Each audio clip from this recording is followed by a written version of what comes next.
Un encuentro con su palabra, porque secase la hierba, marchitase la flor, mas la palabra de Dios permanece para siempre. Con ustedes, el doctor José Ricardo Arias Quintero.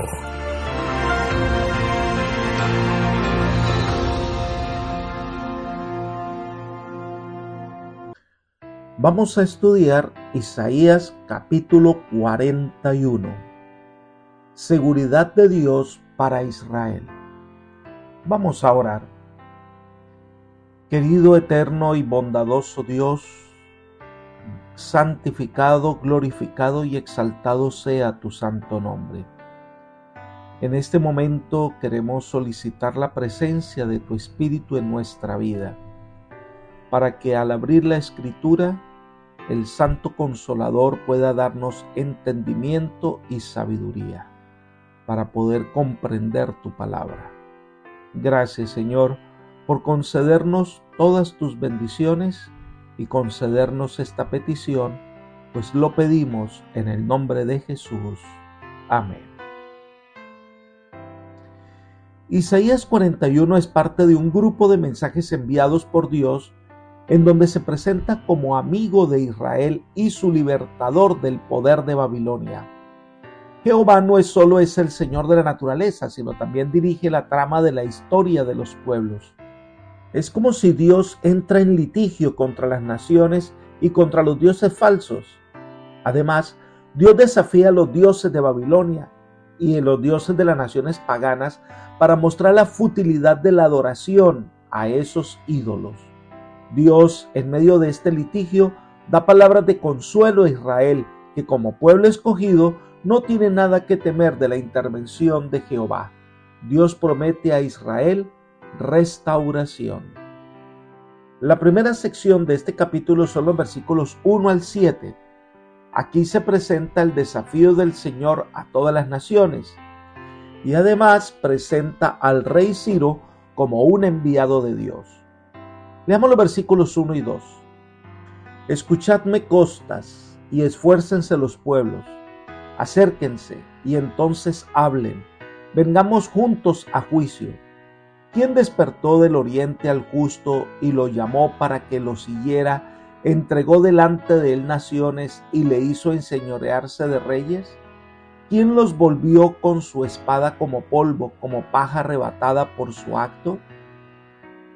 Dios ordena a los pobladores de las tierras distantes que escuchen en silencio mientras les habla. En este pasaje, las costas de los territorios que rodean el mar Mediterráneo y las islas representan a las naciones.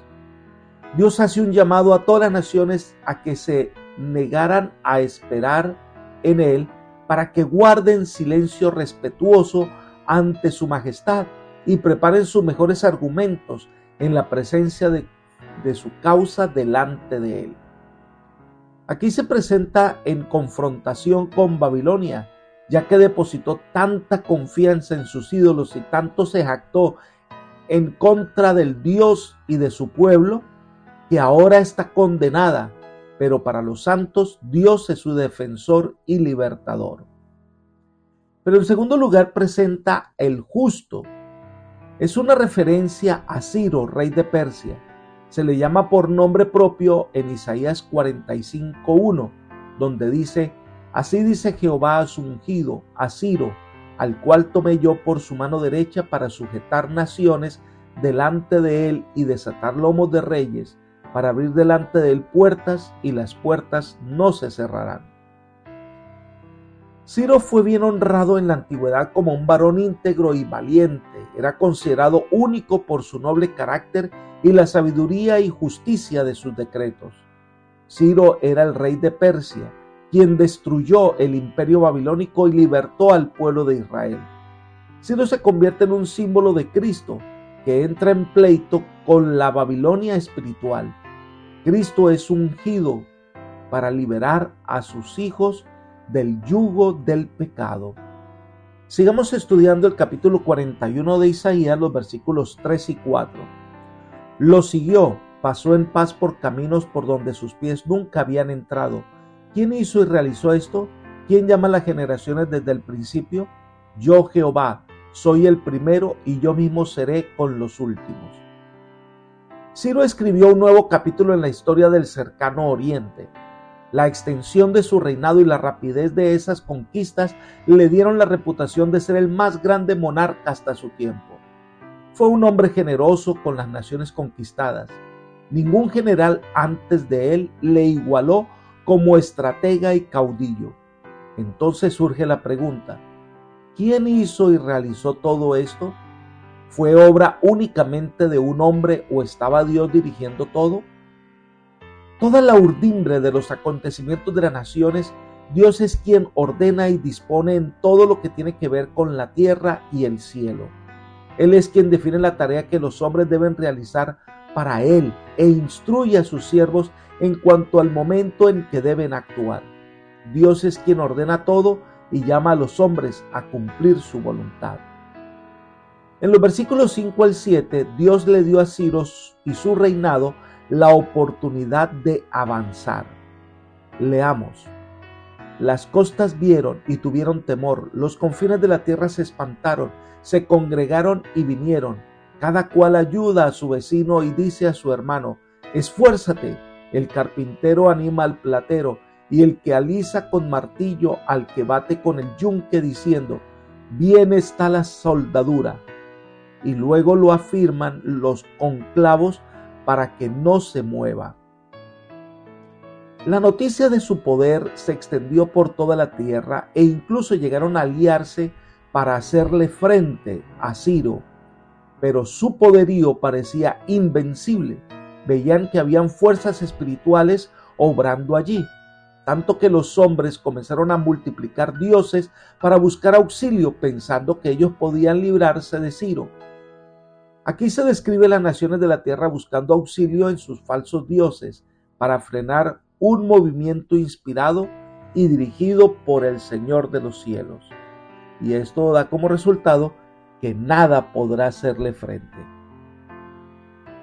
En la segunda parte de este capítulo 41 de Isaías, en los versículos 8 al 16, se hace un llamado a que el pueblo de Dios tenga una confianza en el Eterno. Esta sección tiene un mensaje muy especial para nosotros, los herederos de la gracia de Dios. Leamos el versículo 8. Pero tú, Israel, siervo mío eres tú, Jacob, a quien yo escogí, descendencia de Abraham, mi amigo. Ciro vino como conquistador para las naciones de la tierra, pero para Israel fue un libertador. Cuando llamó a Ciro a su servicio, Dios no había rechazado a su pueblo y reafirma su amor por el pueblo de Israel. Hay varios elementos aquí de ánimo para Israel. Número 1, dice: Israel, siervo mío. En esta sección el término siervo aparece con frecuencia. Este término combina la idea de adoración y servicio. Esta palabra aplicada a Israel es en relación con el pacto.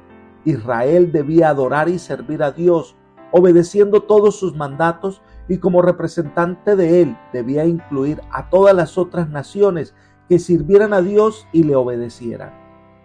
El Señor Jesús nos dice que nosotros debemos ser siervos de Dios y del prójimo.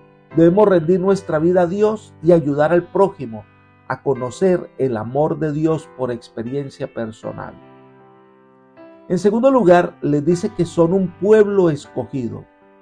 Israel pertenecía a Dios por el derecho de elección divina.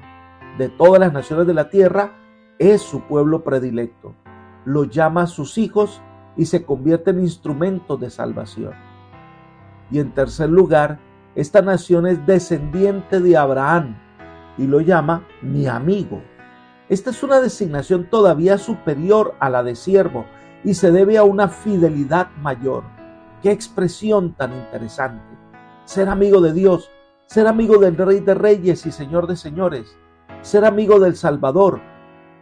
Cristo usa una expresión similar en Juan capítulo 15 y dice que Él prefiere llamarnos amigos que siervos. Una relación de amistad es una relación voluntaria donde nos vincula es el amor desinteresado. Versículo 9. Porque te tomé de los confines de la tierra, de tierras lejanas te llamé y te dije, mi siervo eres tú, te escogí y no te deseché. Dios le recuerda a Israel dos cosas. Número 1, que fue Dios quien los llamó a la existencia. Vinieron de tierras lejanas. Fue Dios quien los escogió. Abraham lo hizo venir de Ur de los Caldeos y a Israel de Egipto. Y en segundo lugar, ellos eran como unos gusanos. No eran una nación poderosa ni era una nación rica. Dios los escogió porque Dios los amó. Esta es una noticia especial para todos.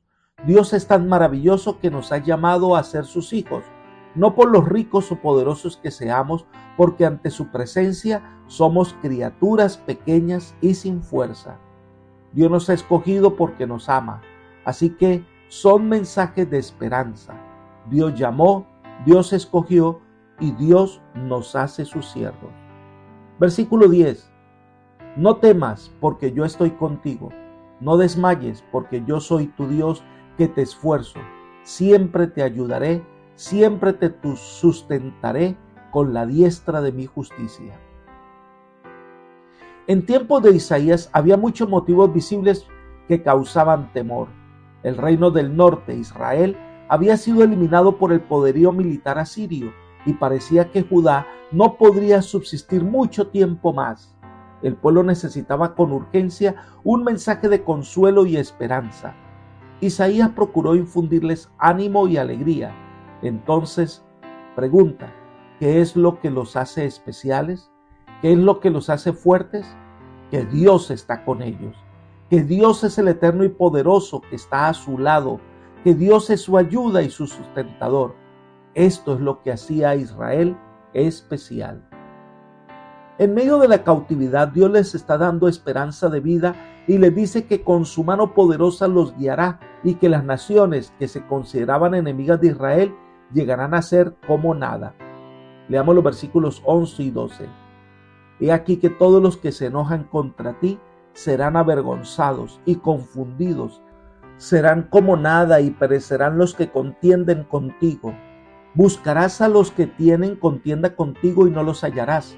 Serán como nada, como cosa que no existe, aquellos que te hacen la guerra. Esta promesa se cumplió de una manera impresionante en la destrucción del ejército de Sennacherib. El que lucha contra el pueblo de Dios, lucha contra Dios mismo. Con la ayuda de Jehová, su hijo más débil supera a todas las potestades de las tinieblas. Todo aquel que lucha contra Dios o contra su pueblo, finalmente perecerá, mientras que los mansos y los leales, que se abrigan y se cobijan en el Señor, heredarán la tierra. Dios es la ayuda de Israel, y Dios es quien hace a Israel fuerte y triunfará sobre las naciones, como hizo con los asirios, versículo 13, porque yo Jehová soy tu Dios, quien te sostiene de tu mano derecha y te dice, no temas, yo te ayudo. El Señor le da su mano derecha en el sentido de acuerdo y amistad restaurada. En este caso, es una prenda de relación del pacto. Israel pertenecía a Dios y podría gozar de su dirección, fortaleza y protección. Los enemigos de Israel quedarán en nada. Dios actuará en favor de su pueblo. Dios es nuestra fortaleza, Dios es nuestro amparo, Dios es nuestro general. Si confiamos en Él, seremos más que vencedores. Él quiere tomarnos de la mano y guiarnos por sendas seguras. Él sostiene a cada uno de nosotros en las pruebas y nos fortalece en la lucha. Vamos a leer el versículo 14 de Isaías 41 en la traducción del lenguaje actual. Ustedes israelitas son un pueblo débil y pequeño, pero no tengan miedo porque cuentan con mi ayuda. Yo soy el Dios santo de Israel, yo les he dado libertad. El pueblo de Israel debe recordar que en sí mismo no tiene valor ni fuerza. Sin Dios esta nación es débil, desvalida, insignificante. Solo podría ser despreciada y pisoteada. Pero el Santo de Israel era el Redentor de su pueblo y se destaca que Él es un Dios santo y nada podrá contra su poder. Hoy puedes tener esa misma seguridad en Cristo Jesús. Elena de White comenta, todos los habitantes de Judá eran personas sin méritos y sin embargo Dios no quería renunciar a ellos. Por su medio, el nombre de Él debía ser ensalzado entre los paganos. Muchos que desconocían por completo sus atributos habían de contemplar todavía la gloria del carácter divino. Profetas y Reyes, página 235. A través de Israel se manifestará al mundo la gracia y el amor de Dios por los seres humanos. Lo mismo ocurre hoy. A través de sus hijos fieles, Dios dará a conocer su amor al mundo. Ahora el Señor dice que trillará a los impíos. El juicio de Dios sobre las naciones opresoras. Leamos el versículos 15 y 16. He aquí que yo te he puesto por trillo nuevo, lleno de dientes. Trillará montes y los molerás, y collados reducirás a tamo. Los aventarás y se los llevará el viento, los esparcirá el torbellino, pero tú te regocijarás en Jehová y te gloriarás en el Santo de Israel. En el antiguo cercano oriente se trillaba el trigo con pesadas rastras o trillos provistos de dientes, los cuales se arrastraban sobre el grano. Después de ser trillado, el grano era aventado a fin de separar el tamo. El tamo es quemado, el trigo es guardado cuidadosamente. Esta es una escena de juicio. Dios castigará a los impíos, pero salvará a sus hijos fieles. La tercera sección de este capítulo 41 de Isaías es una descripción de las maravillas que Dios ha hecho, versículos 17 al 20. Leamos los versículos 17 y 18. Los afligidos y necesitados buscan las aguas, pero no las encuentran. Seca está de sed su lengua. Yo, Jehová, los oiré yo, el Dios de Israel, no los desampararé. En las alturas abriré ríos y fuentes en medio de los valles. Abriré en el desierto estanques de aguas y manantiales de aguas en la tierra seca. Cuando los castigos de Dios caigan sobre los impíos, estos se encontrarán sin alimento ni agua, pero el pueblo de Dios podrá satisfacer sus necesidades. El Señor, igual que en el pasado, hará que el desierto surja agua para los hijos de Dios. No padecerán hambre ni sed.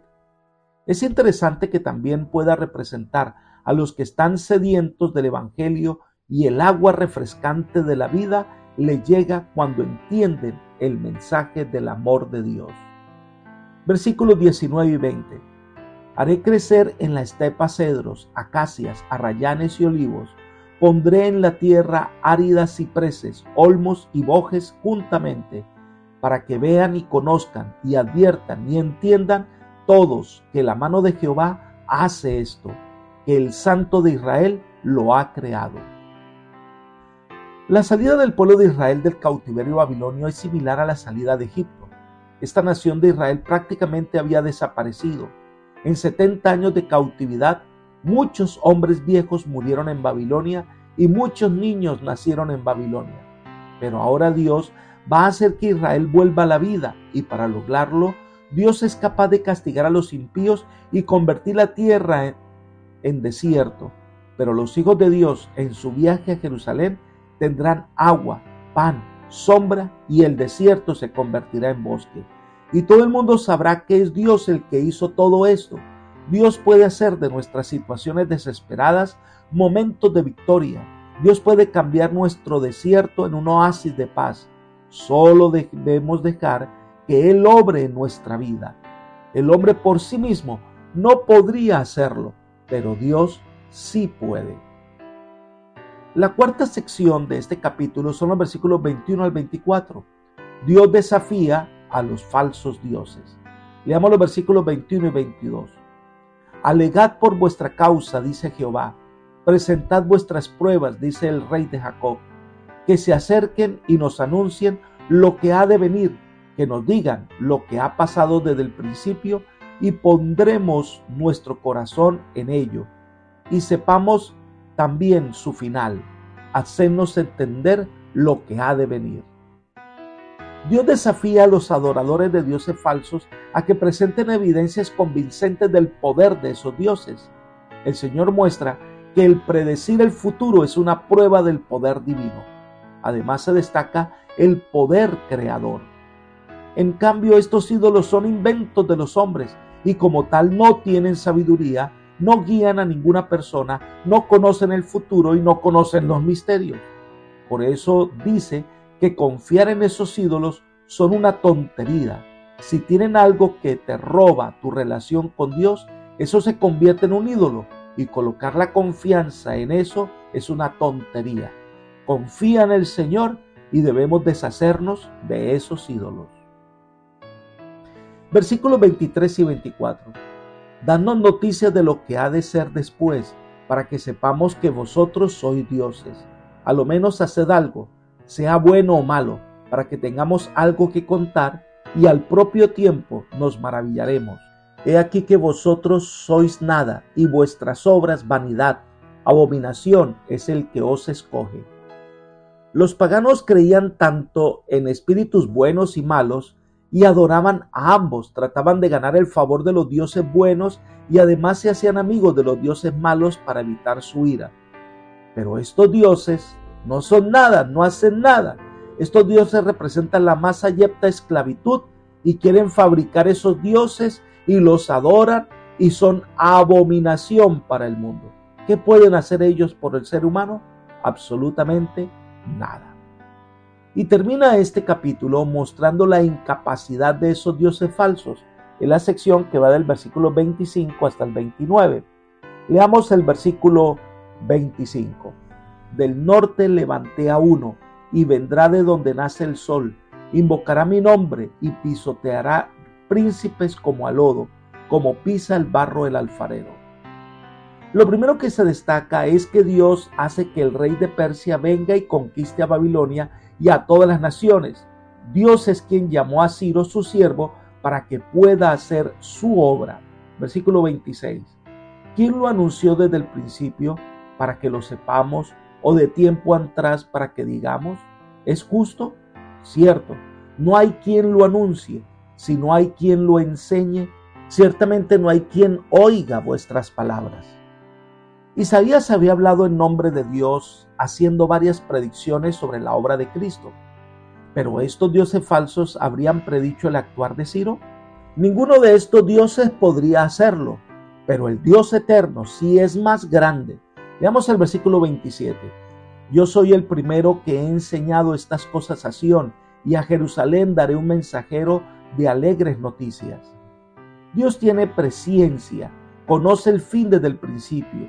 Dios lo sabe todo, Dios lo entiende todo. Nada más y nadie más lo puede hacer. Y desafía a los historiadores, a los estudiosos. Dice, yo lo anuncié para que ocurra, sepan que yo lo anuncié. Nadie más lo puede hacer. Y reta a los falsos dioses inventados por los hombres. Versículo 29, leo en la traducción del lenguaje actual. Miren a esos falsos dioses. Todos ellos no son nada, ni pueden hacer nada. Son absolutamente inútiles. Ese Dios que todo lo sabe, ese Dios que todo lo puede, ese Dios que todo lo entiende, ese Dios todopoderoso, creador del cielo y la tierra, que sostiene el universo, ese Dios te dice, no temas, yo estoy contigo, estoy a tu lado y te tomo de la mano y te llevo por el desierto hasta que alcances la victoria. Apreciado amigo y hermano, esta es una oportunidad para que todos podamos tener la seguridad que el Señor tiene planes maravillosos para nosotros. Ninguno debería tomar otra senda que el Señor le muestra. Este es el día de hacer del Señor nuestro refugio y nuestro fundamento.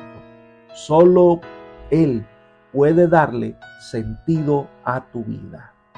Que el Señor hoy te bendiga, te guarde y te guíe por sendas de paz. Es mi oración por ti.